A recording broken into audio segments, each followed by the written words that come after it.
Welcome to PCMC. I'm Mike Bongiorno. Today, oh boy, I am joined once again, returning guest, Mike Fischetti.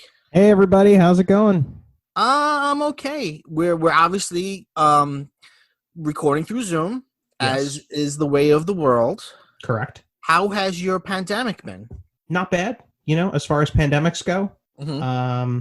I've been able to write, some drafts of feature scripts, which has been really good for me. I haven't been able to do that in a while. When you can't go anywhere and you can't spend any money, it really helps concentrate on writing. So you're writing motion pictures? I'm writing talking pictures, as they say. Talkies. Okay. I'm a fan of talkies. Me too. Yeah, they're a fun amusement. What can I say? They are quite an amusement. I was recently in a wax museum and I caught a couple of Lumieres, and they were interesting. One person was leaving a factory.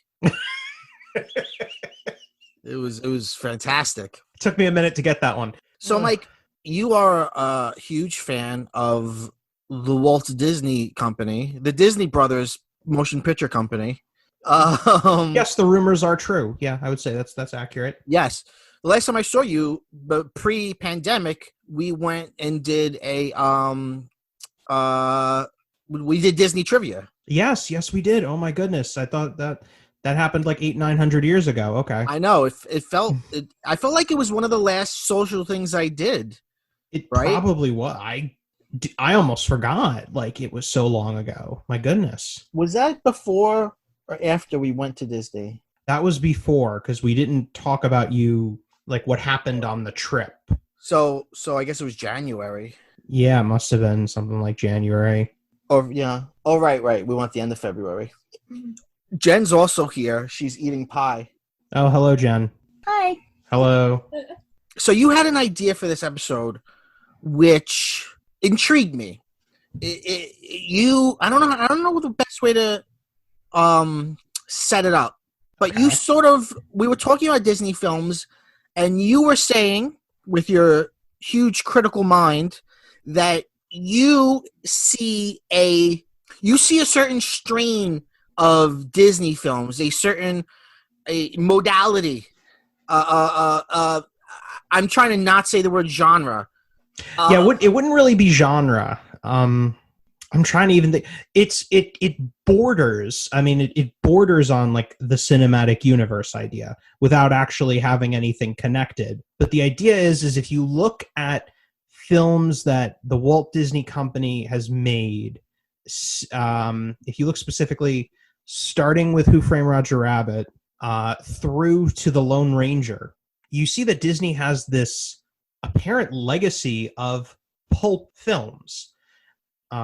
So films that would or could be classified more in the pulp genres, pulp detective stories, pulp science fiction stories, pulp fantasy, pulp adventure. Okay, so I mean, Disney as a company has been around for a long time. How do you think that are these all live action films? So on the list that I have, all but one are live action. All right, so I guess where would we begin? Where should we begin? Okay, so do you want me to just run down the list, or do you want to go through them one at a time? Yeah, let's go through them one at a time. Okay, so I would say it starts with Who Framed Roger Rabbit, 1988. Okay. Which is, to some degree, is a riff on Chinatown. I rewatched it very recently, and I had totally it'd been maybe 10 years since my last rewatch. Yeah. And I had totally forgotten the whole subplot about the trolley cars and all that. And I was like, wow, that's totally Chinatown. Yeah, it probably fits into the vein, arguably, of the California noir. Yeah. It's all about the larger conspiracy or corruption that is usually government-based. Yeah. So it is Chinatown. It's also probably one of my Who Framed Roger Rabbit is one of my favorite films, but then on top of that, L.A. Confidential also fits into that. That's one of my favorite films ever made. I just think really, I've actually never seen L.A. Confidential. Oh my goodness, it's one of my favorites. I show it in Cinema 100 every semester. Okay. Yeah, it's certainly the film that should have won Best Picture in 1997. What did win Best Picture? Titanic. Titanic. Okay. Rough year. It was a rough year. And it was a rough year for everybody. So that totally makes sense to me as fitting into, Pulp in a way, right? And Pulp, that term, I'm not so that familiar on that term. I think it comes from literary criticism. Doesn't it have to do with the actual paper that these things were printed on? They were like crappy paper. Yeah, exactly. So, I mean, you kind of see it, when you watch the movie Pulp Fiction, produced by Miramax, owned by Disney, but I didn't put it in this list. So pulp, of course, yes, refers to the cheap pulp paper upon which a lot of these magazines and books were produced, and subsequently, of course, comic books. The early comic books through, I don't even know, I would imagine the 70s and into the 80s, they were still printing on pulp. I don't think that they started printing on good paper till the 90s. Yeah, or even like the mid to late 90s. Yeah, I was going to say, even post bankruptcy of Marvel. So that's what so usually they have affectionately been given the name like the pulps or things of the pulp genre. These genres that were primarily produced or printed on this kind of paper. So they were a lot of times detective stories, dark detective stories, which would then sprout or inspire film noir. Right. And there's definitely a lot of film noir in Who Framed Roger Rabbit. Right. I mean it really is a film noir parody or pastiche. Yeah, kind of. Yeah, because it does. Because it's a Hollywood story as well. Yeah, it's a lot of things. That's what I think I love about the movie so much is I think people look at it too quickly and too surface because it has cartoon characters and just because you have Mickey Mouse and Bugs Bunny in the same scene together, like it's easy to write off. But it's a stupendously smart film. It has. I by the way, I agree with you. I do think people write it off, or maybe people haven't seen it in a while, so they forget it. But take a look at it again, even if you've seen it a lot, because it's so. And this is a term I don't love, but it's so postmodern. I mean, it seems like the kind of thing you would see now because it's such a throwback. It so requires the audience to already have so much pop culture literacy to understand what it's getting at. And it's grimy. For a movie that has Mickey Mouse in it, it's grimy. I mean, the other big scene is where Donald and Daffy are together. And they're basically in a burlesque club. Like they sing together, dueling pianos, and then Jessica Rabbit comes out. It's like there are penguins serving hard alcohol. It's a movie that has a layer of grime, and I mean that in like the best possible way. Yeah, and also just think about like the villain of the film. Yeah, the villain of the film is cartoonish, but also scary in his viciousness and his outright hatred of people. Right, and as you said, he fits into the archetype of what you were saying because he is a judge, so he's a member of the government. Exactly. Yeah, and also like and you get some good play on words there. Who are his associates, or who are the people? His henchmen are the weasels. Right. Right. And they're very. I mean, I don't want to say scary because they're funny, but like there's some grime to them too. They have guns. It's a movie that has guns in it. Yeah, and what do you call it? Like Jessica Rabbit, in and of herself, is very much the femme fatale. Mm-hmm. She has the beauty, but she also has this seeming dark side, a hidden side of her, which arguably is reflected in her hair over one eye, covering some element of the truth, because we tell truth from people's eyes. Right. Yeah, good point. And I mean, I'm thinking about the line where Eddie Valiant has his shirt off and he says, like, you don't know what it's like to be a man looking at a woman like you. I mean, I don't know if that movie would be made today. No, it wouldn't. Because it's got real references to violence and sex. And it's scary. The sequence where Eddie actually goes into Toontown is not pleasant. It's actually pretty bizarre and surreal. Yeah, it's grotesque even to some degree. Oh, right, because you have that ersatz Jessica who looks like Jessica from the behind, but she's not Jessica, and she's like running after Eddie. Yeah, that there's also that really the weasels get to Eddie and they put a fake cartoon like pig head on him. Yeah. And he has to use like a special like ointment or whatever to get it off, and and it's basically like you just see these chunks of flesh fall onto the floor. Yeah. But I remember I was going to say, so the reason we also couldn't have a film like that today is because we as a culture lack those cultural touch points. There is a generational difference. I hate to say it, but like starting with millennials and into Gen Z who lack, like, even though I'm a millennial, like I grew up at a point where I was able to, I think I was at like that last turning point where I watched old fashioned Looney Tunes alongside some of the newer stuff. And so I was able to understand those references. I knew who Daffy Duck was. I knew who Bugs Bunny was. Probably the most consistent reference that some younger millennials and Gen Z have for the Looney Tunes characters is Space Jam. Right. And this is so not that. No. Also, I think a current young generation probably also wouldn't get the noir because all they're probably familiar with is neo-noir. You know, like Christopher Nolan movies and, you know, The Big Lebowski and just other riffs on noir. I mean, I'm trying to think. When's the last, like, genuine noir movie?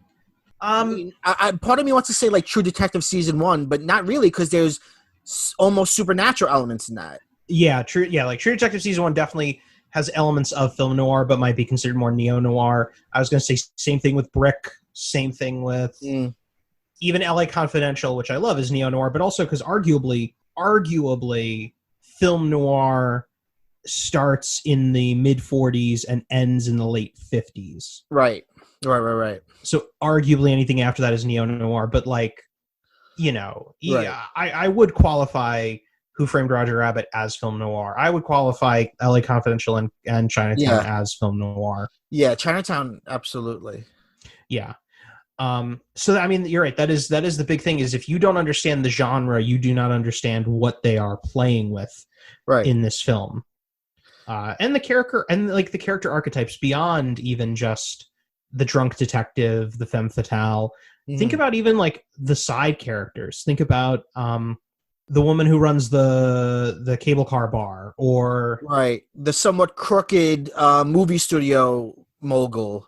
Yeah, or even the what do you call it? The drunk mailman at the bar, right? He's very much that sort of drunken side character that you would see in a number of 40s films. You're right. Yeah, no, you're absolutely right. And then you've got this is a more specific reference, but I'm thinking about the animated Bullets. Those are like classic Western references, which I don't know if kids would get that really so much. Because Lord knows we don't make Westerns anymore. Right. All right. So what else would you put in this category? So going down the list, the next one up is Dick Tracy, another film noir inspired film, but it's also, of course, inspired by the newspaper comic strip. Have you had a chance to see this? Yes. I haven't seen it. I'll be honest, I haven't seen it in a while. But I've seen it as an adult. I've seen it at least within the last 10 years. And, you know, I always forget that it's Disney. Yeah. It's a, what do you call it? Buena Vista. Buena Vista. Yeah. It's also one of those post Batman 89, let's jump on this kind of thing.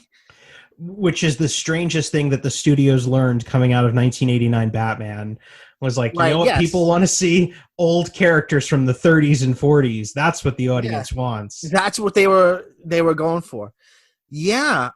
So this is definitely pulpy. I mean, definitely. Oh yeah, and it is very film noir. I mean, Madonna, you're right. Madonna really plays it up, even to the point where it's spoiler alert. Well, not that, but like she plays it to a 10. Like that's the thing. Oh yeah. She is, and I think at this point that's one of her best movies. It is. That and like League of what's Their the Own. other one? Yeah, League of Their Own. He's good in League of Their Own, yeah. Oh, I just watched that like last week. So good. Yeah. Yeah, no, Madonna's great. And even Warren Beatty, like he's directing the film and he's starring in the lead, which seems like, it's just pure ego, but like he really does a good job as Dick Tracy. Yeah, I agree. Yeah. What I like about that movie is it's got such a thick shellac of artifice. Mm. Almost like what Zack Snyder did years later with his Watchmen movie, of like, I don't care if it doesn't totally translate. I want to take exactly those images and make them into live action, even if makeup looks monstrous and the skies are yellow and purple, and I mean it's wild. I mean, so I would actually say it's closer to like Sin City. Okay, yeah. But along the same lines as kind of what you're saying with Watchmen, like Sin City, it's not a movie that's shot in black and white. It's a movie that is color corrected or changed so that the white is white and the black is black. It is stark contrast. And then, of course, the colors who are in character, and some of their appearances are totally artificial and totally unreal. And even the way that it's shot, a lot of it doesn't look like characters don't look like they're really moving through an environment. No. It's got, I mean, it's such great production design. And I mean, that's the thing with Dick Tracy. Dick Tracy does an amazing job with its production design. The story is good, but it's a little episodic. It does feel like a serial. It does feel like, oh, how's Dick Tracy going to get out of this one, kids? Let's see what happens. Right. His love interest or girlfriend, whatever, she reminds me actually a lot of Eddie Valiant's girlfriend. It's the good girl against the femme fatale. Right. Yes, exactly. Yeah. We have them, and then we have Al Pacino. Right. This is when I feel like when people parody Al Pacino now, this is really what they're parodying. It's a little bit Scent of a Woman, but I feel like it's really this Dick Tracy, just Al Pacino at a 10. This might be their big change of when he kind of got crazy. Yeah, when he's just like, don't you people have a care about your jobs anymore? It's just insane stuff. Everybody's going for it in that movie. Everybody's just. Oh yeah, Dustin Hoffman playing Mumbles. Yeah, he got he probably got a nice paycheck to just sit there and kind of mumble. Yeah, and somehow he makes that work. Like that's something that shouldn't work, but he makes it work. How was that movie received? It was mixed.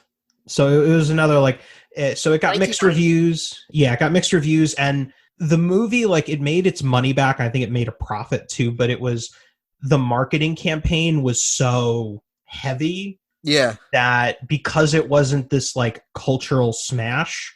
Yeah. They sort of viewed it as a disappointment. Yeah. And that's the weird Hollywood. Well, that's the whole Eisner Disney thing. Eisner's Disney was, if you were not a success, if you come out on a Friday and you're not a smash, it's buried in the backyard on Monday. Right. So, and which is incredible because Dick Tracy they had a stage show. I believe it was just at Disneyland. I don't think it was at Disney World.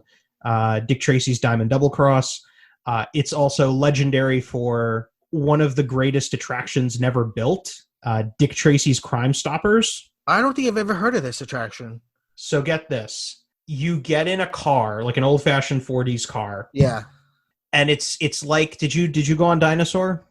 No, I've always been afraid to go on Dinosaur. Yeah, I get that. Me too. So anyway, but the vehicle, the EMV vehicle that it's the same. Isn't it the same as Indiana Jones? Exactly. Yeah.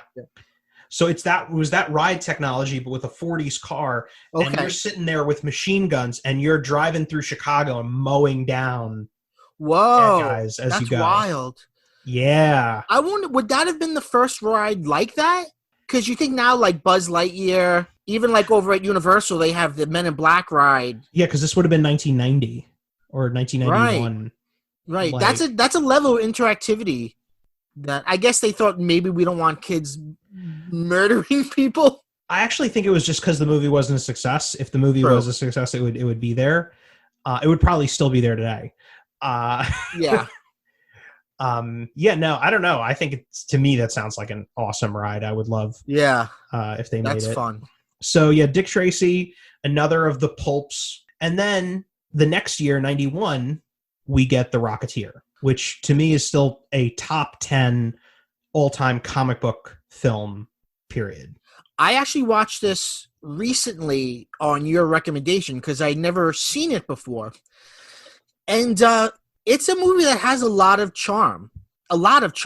And I think Timothy Dalton, he's the villain. Yeah. He's wild as the villain.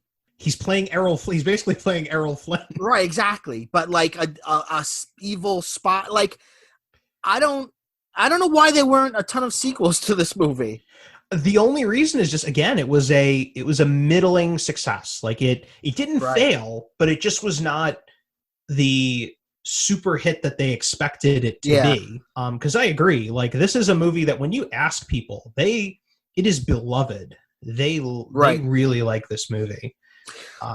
But this so Dick Tracy and Roger Rabbit are both kind of detective stories.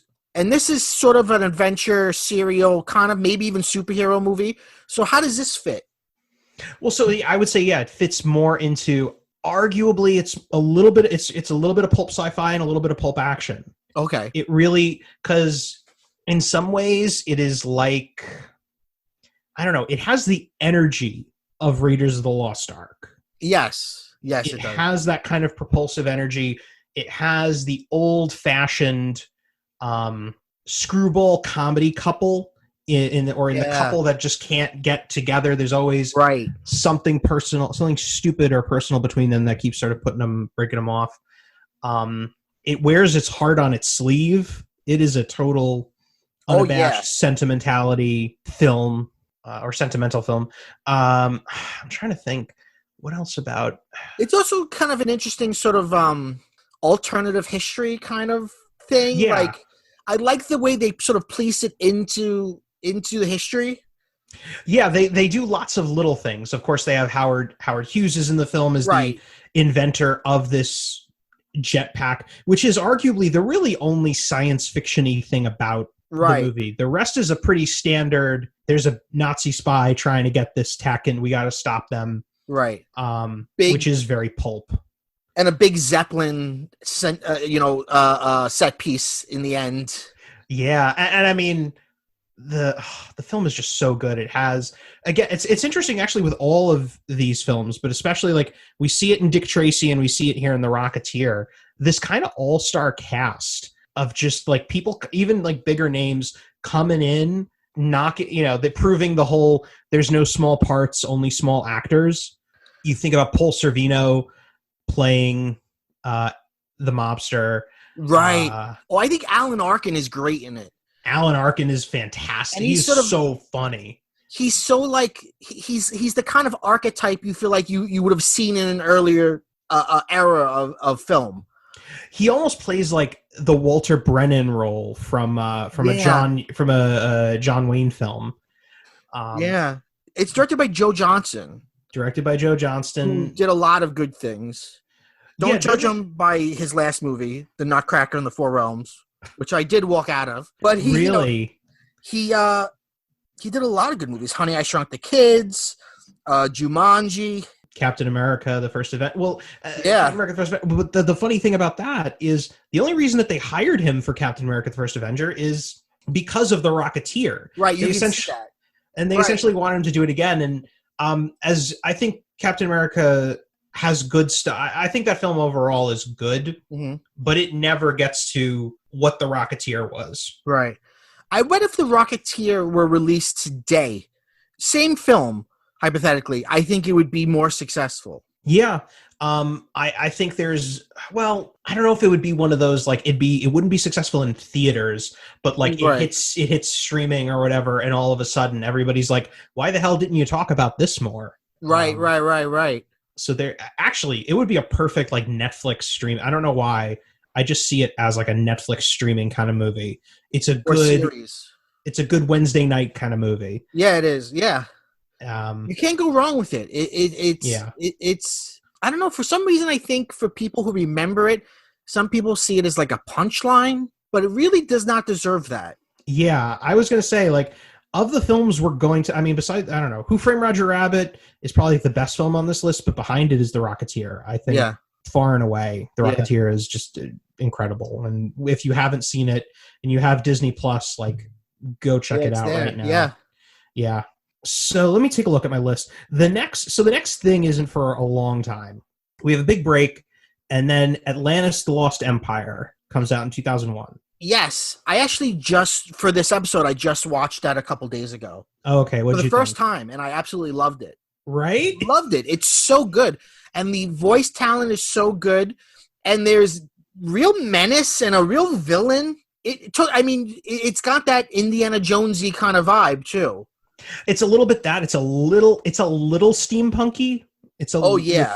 In terms of the tech that that they bring on this trip to go and find Atlantis, it's a little steampunky.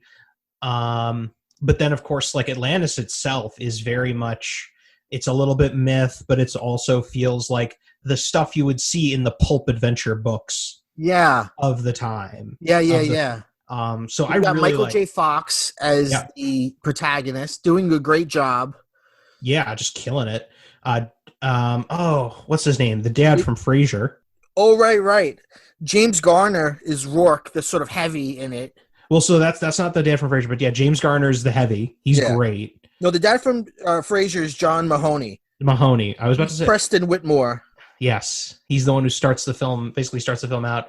And it's interesting also because it does have touches at the beginning, has touches of noir with Helga Sinclair. She seems like a femme fatale, and in the end, she kind of turns out to be one. Like there's this touch. It's a touch. It's not much. Right. She has a bit of a redemption when she's double crossed by the villain. Yeah. Because it's one of the classic, like, oh, I thought we were in this 50-50. And the villain's like, no, it's all for me. So, but she actually reminded me a little bit of people never remember her, but she's the sort of femme fatale Nazi from the third Indiana Jones movie. Oh, okay. She reminded me of her. She does have a bit. I see what you mean. Allison Duty, yeah. Yeah. It definitely has some of that. Although arguably like Helga throughout the film, what's interesting about her is I never really feel like she feels very redeemable. She feels like she's never entirely sold on it, or that she would be willing to, forfeit the money and help these people if the right circumstances turn. I don't know. I think that there's more redemption. I don't think she got necessarily the fair end that she deserved, but she did get some redemption.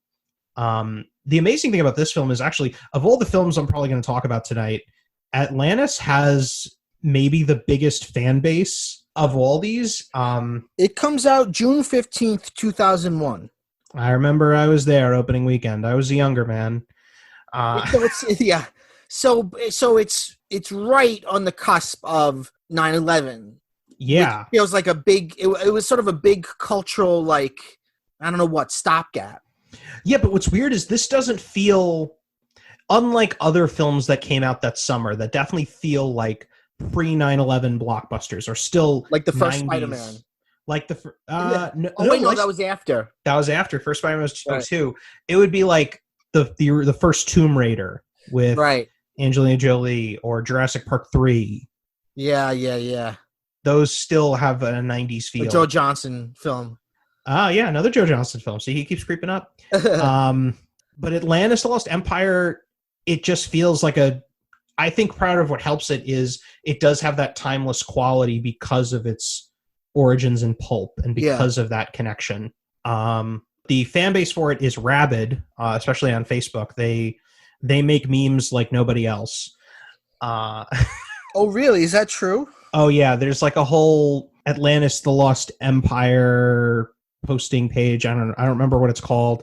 I'm sure somebody's like screaming it at their phone right now. Mm-hmm. It's a fun page, but what's really interesting about it is that it's not just the fan community that's there. They've all really rallied around the filmmakers, the people who made the film. Yeah. And some of them are in that group. Don Hahn, the producer, also produced Who Framed Roger Rabbit, Beauty and the Beast, Lion King. You have Tab Murphy, who wrote the film. He's sort of he's like the underground hero of that page. He does a lot of giveaways and sends people like autograph stuff. He's cool. But he also wrote a number of other Disney animated films. Tarzan is one of them, which probably could have been on this list now that I think about it. But well, yeah, I actually have a I was going to ask you about one that I thought maybe could be on it. Yeah. But we'll wait. We'll wait for that. Okay, well, hang on. Because I just thought, I was like, oh yeah, no, they made Tarzan, and Tarzan is literally a pulp character. Right. The creation of Edgar Rice Burroughs, who also made the next film whose work inspired the next film we're gonna talk about. Right. Which is John Carter. Right. Which I also watched for this podcast. Now, I guess of every movie on this list, this is the biggest bomb. Yeah. This is the biggest flop. Yeah. Which I don't think it needs to be. I think there are like 3 or 4 changes you could make to it that would turn it into a hugely successful movie.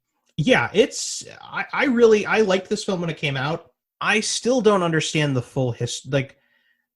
So here's another thing. So the history of John Carter as a film is kind of interesting because another like rabid fan base. It's a very small fan base though, right? But they are borderline like conspiracy theory crazy. They glommed to a narrative so hard at the beginning. Really?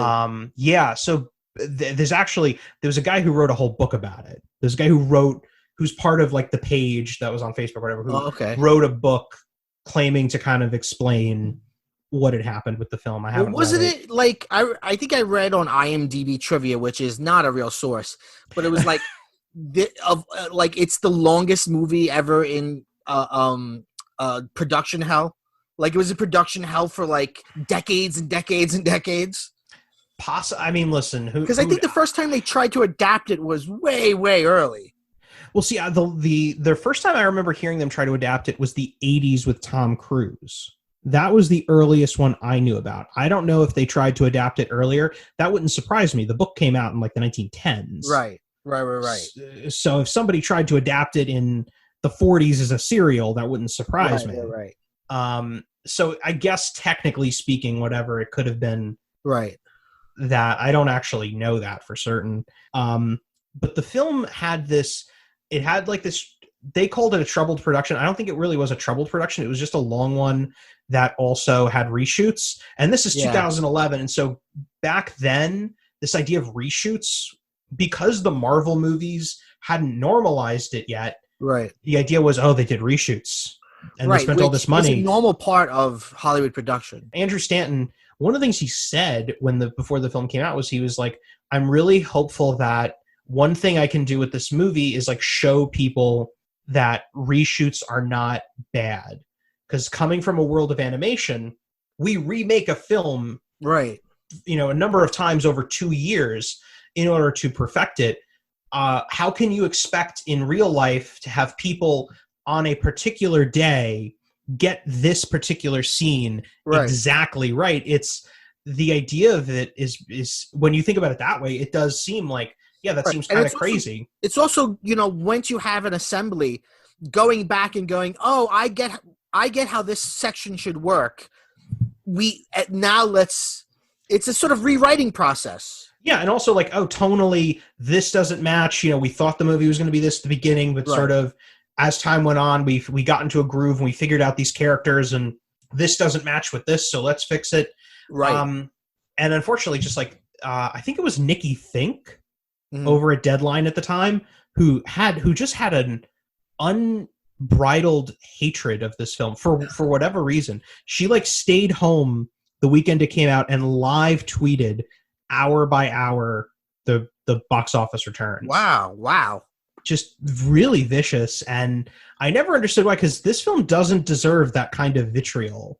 It's not like aggressively bad, but I think when a bad movie costs a lot of money, I think often people have the knives out for it. Yeah, well, that's Hollywood.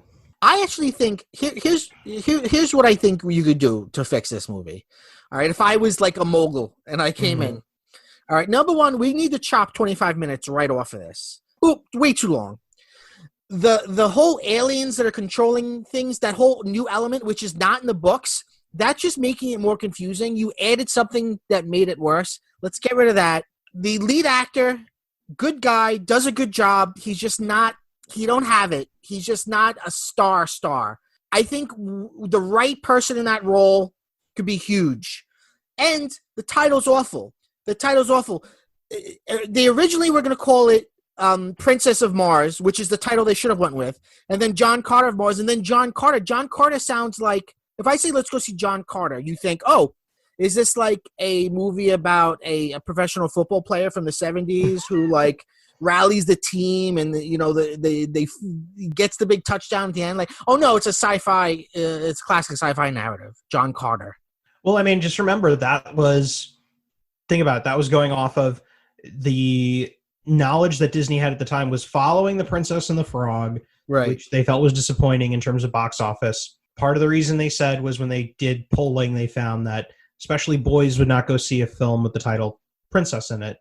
Then the next one was when they just called it John Carter of Mars, which at least I could deal with. I think that's a good title. That's better than John Carter. Yeah. It also kind of tries to have it two ways. It's kind of John Carter and John Carter of Mars. Yeah. At the very end of the film, they like reveal the title as John Carter of Mars. Right. Which spoils nothing, but just like that was their kind of way to pay it off. The thing there is they said they had some data that showed, first off, movies with Mars in the title tend to fail. Sure. Okay. Sometimes I feel like Hollywood tries to make a science out of something that isn't a science. Like one of my favorite things ever is if you've ever seen the very crazy surreal sci-fi horror movie Videodrome by Cronenberg. Yeah. For some reason they test screened it. And you can find the comment cards and they're hilarious. It's like, whoever made this movie should die. Why would someone make a movie like this? This movie's upsetting. It made me sick to my stomach. And it's like, what can you do with those cards? Like, yeah, it's a crazy movie. True. So yeah, that's why they dropped of Mars and it just became John Carter, which was a terrible title. I think there's a lot of good in the film. I agree that Taylor Kitsch. If that were The Rock, it would have been a huge hit. I don't know The Rock, because I don't know if The Rock can hold the emotional weight of the backstory of John Carter with I think The Rock's pretty good. He's not bad, but he's a little John Wayne-y. But I think that's okay for this. I don't think for this. I think for this, funny enough, I think it should have been the person in our next film. Should have been Armie Hammer. Okay. Because Armie... So I have an unrequited love for Armie Hammer. That I think he's fantastic in. He's the action star we deserved, or we need, and we didn't get either. And in part because of the next one. So, but I just want to. The only thing I really want to just finish up saying about John Carter is it is very pulp sci-fi. Yeah. Uses, it's the film essentially, or the story that. When you watch it, you're going to feel like I've seen this movie before, and you have, because the elements of it have been used in Star Wars, and Avatar, and like every major science fiction adventure character. It's a very old story, and I think some of the marketing tried to sell it that way. Like this is a classic tale that you may not know. Yeah. And I get you're right. There's always going to be a problem when you do that, because you will be like, oh, there's nothing new about this, which is the problem because it's been mined by so many other writers. Although arguably the one thing that is really nice and kind of to some degree original is Deja Thoris in the film. Who's she? She's the Princess of Mars. Oh yeah, she's good. She's very good. She's really good. She's really good. I think the effects are good. I really like the design of the more alien looking aliens. Yeah, the Tharks. Yeah, I like that stuff a lot, actually. And Willem Dafoe playing this CGI character, he really gets into it. And I think it's because like he and Stanton, really worked well with Finding Nemo, and then they're able to like sort of take that to the next step. So yeah, I would say if you have an opportunity, like check out John Carter. Yeah, it's a little long, but it's also on Disney Plus. Yeah, also, and it's good. It's definitely good. Now the next film on our list, or wait, I think I skipped over one. Okay. Which is, and I'm sure some people are going to be like, of course, Pirates of the Caribbean. All of them? All 12? I mean, I would have, at the very least, I would just say the first one. I think. I gotta say, I loved the first one. Yeah. I didn't like the second one. I fell asleep in the third, and that's the last one I tried to watch. So for me, I love the first one. I think the first one it's amazing. It's great. Yeah, it is it's a classic action adventure film. Yeah, it is. And you want to learn if you want to learn how to write a good action movie, I know people can say the Pirates films, including the first one, can be a little convoluted, but I think that movie, the first one, still the first one's works. The best of them. Like the convoluted stuff goes on as the series goes on, and now they're rebooting it again, but with Red as the protagonist, which is I'm fine with, because I'm fine with that too. Because okay, so I didn't like 2, 3. I actually think 3 is good. I think At World's End is very good. It pays off a lot of stuff. And to me, it builds a world. Like that's the thing with Pirates of the Caribbean. I think that I love more than anything walking away from that trilogy is that it feels like they fully built out a pirate world that is really interesting and like fun to explore. Mm-hmm, yeah. And then the next 2, On Stranger Tides is bad, and Dead Men Tell No Tales is one of the worst films I've ever seen. Which one of them was a book that they just turned into a Pirates movie they just threw Johnny Depp into? Was it On Stranger Tides? No, I don't think it was On Stranger. I think it might have been Dead Men Tell No Tales mentions stuff about the young Jack Sparrow, and I know that like after the first Pirates, they published some novels about the young Jack Sparrow. So it would not surprise me if there was some crossover there. Oh, no. It was On Stranger Tides is a 1987 historical fantasy novel by American writer Tim Powers. I had no idea. So they did one of those, like, let's just make this into a... It's a Die Hard with a Vengeance. Yeah. It's one of those. Yeah, for those of you who don't know, so Die Hard with a Vengeance was a original script called Simon Says, and they looked at it and they said, this would make a good Die Hard film, and basically wrote John McClane into the film and changed some things. But anyway, so we have John Carter, which is cool. We have Pirates of the Caribbean, which everybody really knows and is awesome. Right. And it's pulpy. Like, you think about, like... Yeah. You can see like the kind of like the covers of like if they were books. You know what I mean? Like you can of all of the films we've talked about, you can imagine what they would look like as sort of like supermarket shitty novels. Yeah, on like a newsstand. Right. You can picture those magazine covers. And then the last film I think that fits in here is The Lone Ranger, which I have to admit I have not seen this one at all. It's not on Disney Plus, so really? Yeah, it's not yet. It's coming. Okay. It's problematic as hell because of the Native American character. Yeah, because of John. Yeah, it's funny because like it is specifically because of the character of Tonto and the way that he is played. Even though the film makes efforts, because so if you haven't seen it, like because I know you haven't seen it, so in the film there is actually a scene where like.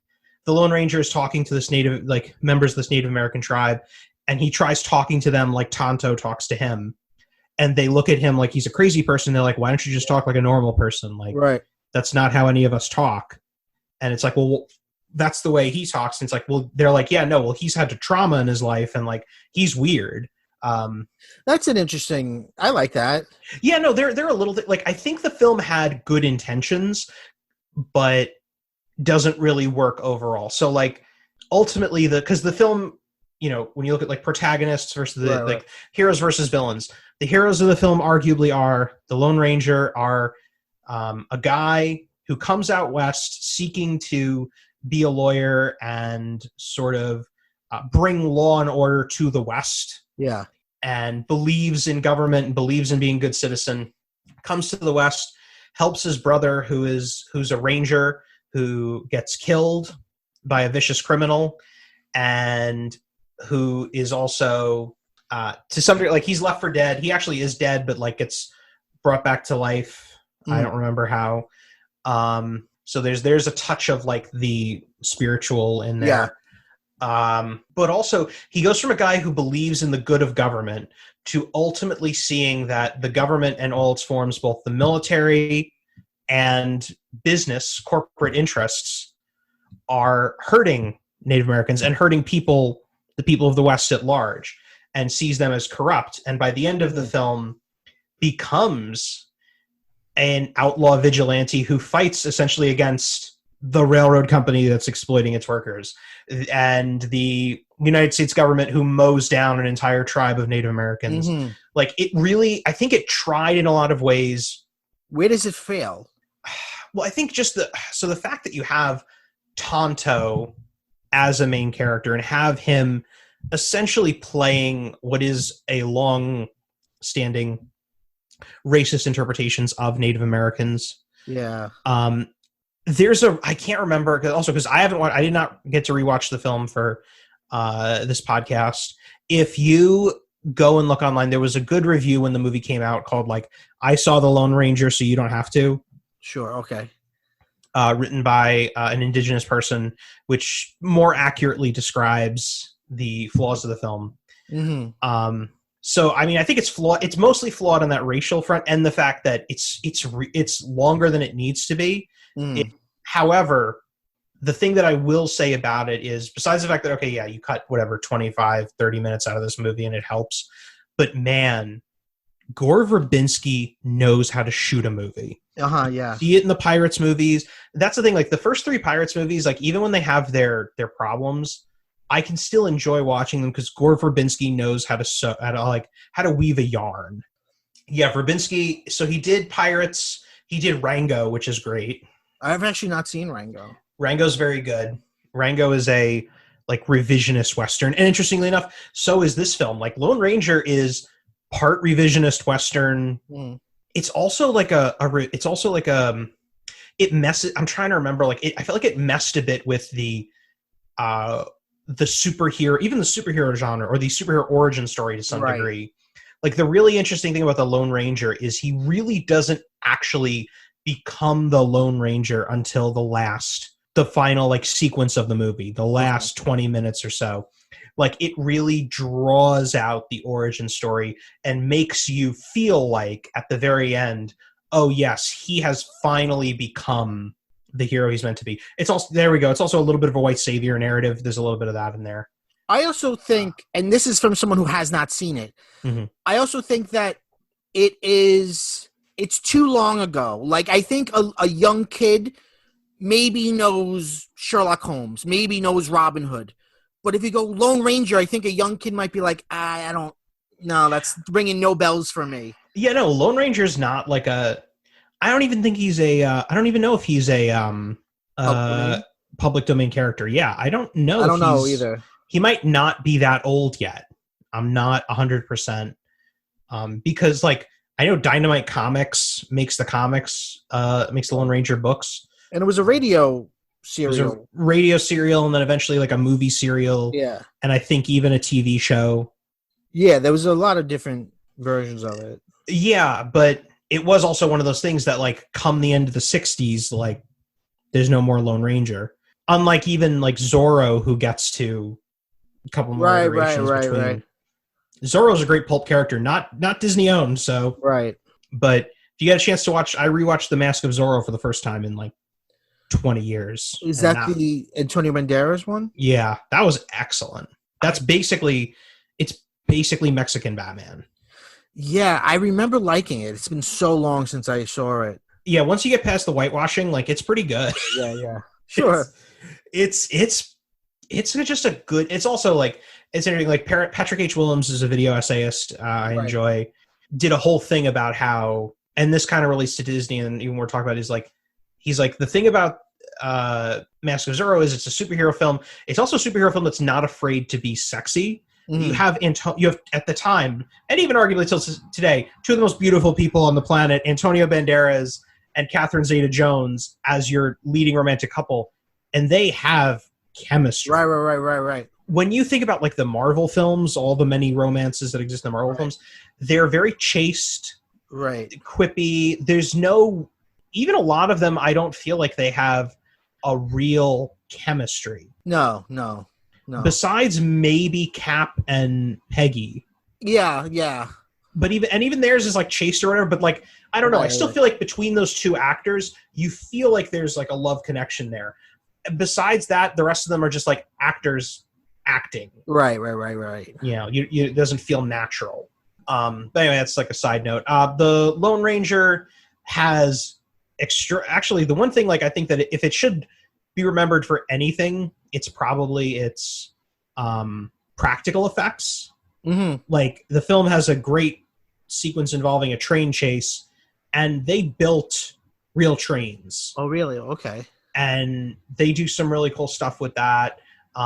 The way Verbinski shoots it, he shoots it like it's a Ford, like it's a John Ford Western, and really gets like the full grasp of the landscape. Makes beautiful frames. And the ending action sequence, the 20-minute train chase is if you want to learn how to make a good action sequence, go look at that. It is fantastic work for a sequence where you have two trains in two different places at the same time, things going on at the same time, and you never feel lost. Okay. So I got to give him a lot of credit for that. But the Lone Ranger is interesting. I think it's at least worth a view. Keep in mind the problematic elements of it, but still, it's worth a view. So that's it in terms of the pulp films of this Disney, the Pulp Fiction universe of Disney. Yeah. There are, of course, so those are the films. There's other elements of them that almost, again, like stuff that almost wound up in the parks. Atlantis: The Lost Empire almost replaced the submarine voyage in Disneyland. Which they ended up going with Nemo. Yeah. There's Fire Mountain, and that was supposed to be in Disney World instead of basically what is New Fantasyland. Yeah.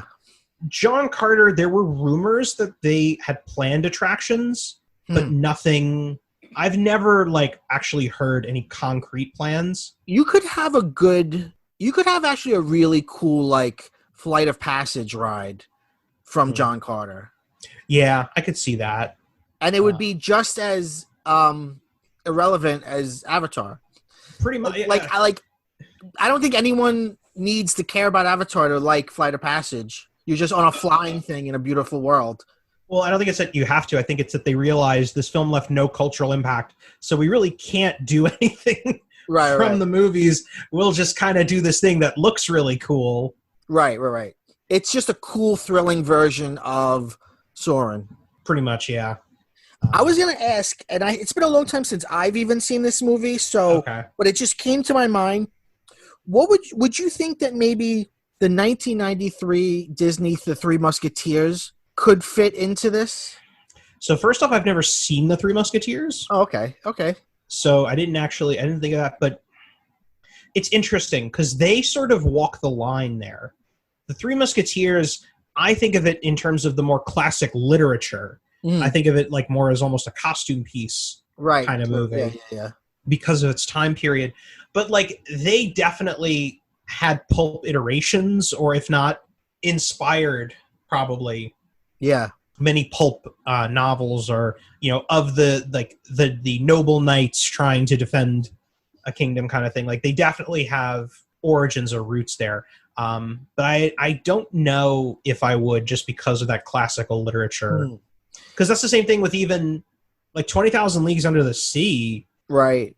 Is awesome and all. I don't think it fits as pulp. I think it's still that film, because Disney was trying to make them look serious in the live action market. It's a fairly serious endeavor for the studio. What about the Black Hole? Black Hole is just like a Star Wars ripoff. So I disagree. Everyone calls it a Star Wars ripoff, and they intended it to be. Right, but it's not at all. It's much more like 2001, but they go to hell in the end of it. I mean, they go to hell in a Disney movie. And it's very depressing. I saw it recently I saw a 35 print of it, but I saw it recently. They played it actually like on a Saturday morning, and I got up early and went to see it, and it was the first time I ever saw it, so I really didn't know what to expect, and I was like, whoa, this is wild. I mean, it's boring when it's not being terrifying. So I still admittedly haven't seen this film. I think this one might actually fit. It very well might. Fits in your mind. There's that, and then also like the other one I haven't seen that there's like a couple other like Disney tried to do some kind of horror films or like light horror films. There was Something Wicked This Way Comes, the adaptation of the Ray Bradbury novel. Oh, I didn't know they did that. They did it in like the early 80s, and just you can't find it. It's definitely not on Disney Plus, but like you just can't find it these days. Interesting. I don't think I've ever even read anything about that. Yeah, no, and apparently like it was a good people who know of it like it. Well, that's the interesting thing about this whole conversation, which is we have a sort of cultural definition of Disney, and a lot of what we're talking about plays with that, squeaky clean definition. I was just trying to look up because there was some other film That Darn Cat? No. That gets pretty dark. I wish I could find it. There was a film like The Parent Trap. Was Betty Davis it might have been Betty Davis in it? I don't know. I just remember there was some other movie. This might be a Mandela effect. That they had. Oh, maybe it is. But there was some other movie alongside this that they produced that it was just like, what? They tried to make that? I can't remember. Anyway, so the point is though, like, so I haven't seen that, so I don't know. That might fit in here. Mm-hmm. There's a couple. Yeah, there's a couple other Disney. But the thing that interested me most about and why I wanted to even talk about these pulp films is because I feel like all of them are subversive in their own way, and definitely subvert the Disney brand. Especially with what was sort of considered the Disney brand at the time. Because I don't think that's what the Disney brand, like today, I don't even think the Disney brand, quote unquote, actually means anything. Like they have kind of opened it up. The only thing is it's entertainment that is at least safe for family viewing. Yeah. But it is not, quote unquote, like family entertainment. It's not like it used to be where it's GPG. It's just that like you can show this in the general American in the public will not think that it's obscene. Yeah. But all these films in their own way are very subversive. The Lone Ranger is really subversive about the way that it basically exposes or makes comment about the evils of capitalism and the American military-industrial complex. Yeah. You have Atlantis: Lost Empire, which also plays on capitalism, as does Who Framed Roger Rabbit. Right. All of these films, like they do some small thing. Even Pirates of the Caribbean is really about anarchy, or is really about like, hey, the rule of law is a problem. Like we should all just be free to kind of roam the sea. Right. Yeah. It's interesting. So that's what's always interested me about these films is how they don't seem to fit into the canon, and yet how Disney seem to keep making them. Do you think that they know what they're doing? Do you think that it's subversive creators within the confines of the company trying to get things through? I do believe it's more of a smuggler approach. Like I do believe it is that to some degree the studio either doesn't know or kind of doesn't care. Like some of these movies were basically greenlit because of the talent behind them and the desperation to have that talent make a movie with them. Who Framed Roger Rabbit, like they wanted Steven Spielberg and Robert Zemeckis coming off of Back to the Future. And they had a lot of ideas of using him in the parks and doing a lot of stuff. Well, if you look at MGM Studios opening day, that park is made for Roger Rabbit. They didn't intend for that, but like that was a park that almost was like to some degree, like it had touches of Roger Rabbit. Right. And even today, if you go, you can still see the maroon cartoons. Right. And Eddie Valiant's office. Yes, which a lot of people miss. I missed it for years, but unfortunately, because Eisner had his sour relation, like it's funny how much in the history of Disney you see because of Eisner's souring relationship with X. Yeah. Why doesn't happen? That's how they almost lost Pixar, because of the way that he ripped on Steve Jobs. Like there's like things like that. But it's interesting. Eisner is one of those figures that he is simultaneously, he is the definition of you either die a hero or lives long enough to see yourself become the villain. Right. Because he did a lot of, I mean, it's so diehard Disney fans shit all over him, but he did so much good too. He saved the company. Those first 10 years, him and really Frank Wells. It was Frank Wells. Oh, right. Frank Wells. Yeah. Frank Wells had the humility enough to keep in check the egos of Katzenberg and Eisner. Right. And basically was the grease that kept the machine going. Right. And if he hadn't died, who knows how good things could have been. I mean, there would have still been issues, I think, especially because of really like the two biggest issues of the Eisner era and of the Disney company were the death of Frank Wells and Disneyland Paris. Right. The devastating economic failure of that park initially and how it's taken them years to sort of recover. Because there were things we should have gotten but didn't because of that. We were in Fantasmic, in the show Fantasmic in the parks. I just found this out today. When they were making Fantasmic for Disney's Hollywood Studios or then Disney's MGM Studios, they wanted to incorporate live action Disney films, not just the animated films. And they were going to have a scene in the show where the Nautilus from 20,000 Leagues Under the Sea was going to come up and be attacked by a giant squid and have the actors fight the squid live, there on the water. And that would have been the culmination of my life. And because of the budget setbacks, they were like, we're going to do Pocahontas because they use canoes and canoes are cheap. Yeah. So, no, it's sad. But anyway, were there any other movies you wanted to? No, I think that's it. But this is thanks for coming on with this sort of thought experiment, because now I am sort of thinking about it, and some of these films I want to revisit. And if you're listening and you haven't seen some of these films or you haven't seen them in a while, check them out. No, I mean, I would always recommend Who Framed Roger Rabbit, especially you want to talk about like one of the great visual effects films. Yeah. The visual effects of that movie still hold up today because they are practical, and it's incredible the stuff that they had to do to make that movie work. I mean, it's nuts. It's not like, I always think about like the pipe that shoots water out, which then they animate Roger spitting the water, like shit like that. Like it's wild. It's wild. Yeah, and it's something that took a lot of time, because like if you think about it, Back to the Future comes out in 85. Who Framed Roger Rabbit comes out in 88. Right. And Back to the Future 2 and 3 are 89 and 90. Yeah. And the Back to the Future films they shot back to back. Yeah. Over about a year, I think, or like 200 days or something. But Who Framed Roger Rabbit was shot in that, like, it took them like 3 years or like it really did take like 2 years to really make that film work. If you're curious to learn also more about that, check out the Waking Sleeping Beauty documentary. I mean, if you're interested in the Disney company in general, Waking Sleeping Beauty is a great documentary. Yeah, it is. It really is. Yeah, that's one of the few that I feel like doesn't try to put the Disney sheen on it. Like, no, they're pretty honest about what they do. But have you watched Imagineers yet? Yes. They're pretty honest about failures in that as well.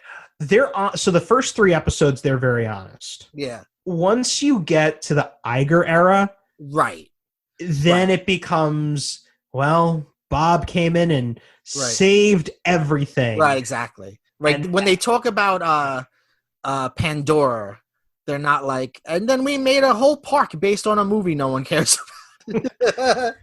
They weren't like, hey, we didn't, when the true story is Bob makes a breakfast deal with James Cameron one morning. Right. We were really mad that Universal got Harry Potter, and we didn't have Star Wars yet, and we were like, damn, what can we do? That's a fascinating thing about the Disney company that is also very frustrating if you look at them. They make a lot of these decisions that if they just waited, they didn't have to make. So, for example, why did they do the Avatar deal? Because they said, we don't have a science fiction franchise, a science fiction adventure franchise to put in our parks. The next year they buy Star Wars. They get rid of the Great Movie Ride because they're like, we don't want so many movies from other studios being featured in a ride in our park.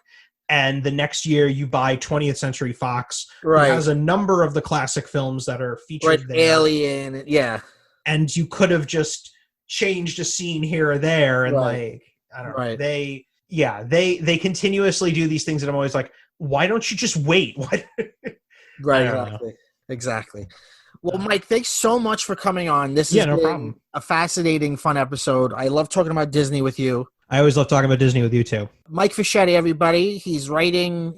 Do you want to plug anything? Do you have any films out there or any social media you want people to check out? So, I don't have – I really don't have anything to plug. I do have my short films, but I honestly don't – they're on Vimeo, but I don't know actually how to best direct you to them. Yeah. What are their titles? So check out, if you could try searching, see if it comes up. There's the 3 short films that I have that I would recommend checking out are Bruises, which is the CUNY Award winner for Best LGBTQ Image Film. Mm-hmm. My Friend Triceratops and Coming Home. Those are the 3 of my most recent short films. They're on Vimeo.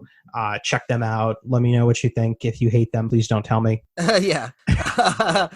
Thank you. We end every episode of PCMC by saying, go bye-bye.